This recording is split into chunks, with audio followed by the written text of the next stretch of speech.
Ahmedabad airport से London के लिए रवाना हुए एयर इंडिया के ड्रीम लाइनर विमान की उड़ान यात्रियों के जीवन की आखिरी उड़ान बन गई। कुछ ही मिनटों में वह विमान हादसे का शिकार हुआ और उसमें सवार कई लोगों की जिंदगी सदा के लिए खामोश हो गई। इसी विमान हादसे का शिकार हुए गुजरात के बोटाद स्थित अदला गांव के रहने वाले हार्दिक भाई रवैया और उनकी मंगेतर विभूतिबेन की हवाई यात्रा में जान चली गई।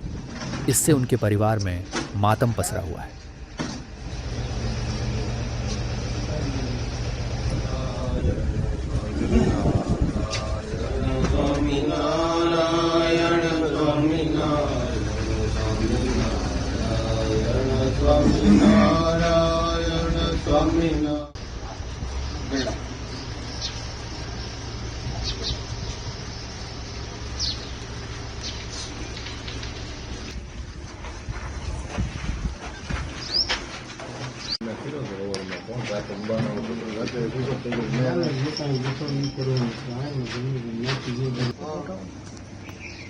ભગવાન ફરી પ્રાર્થના કરીએ આપણે બધાએ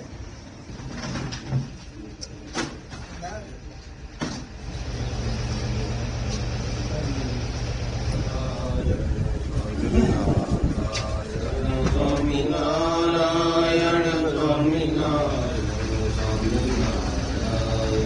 સ્વામિનારાયણ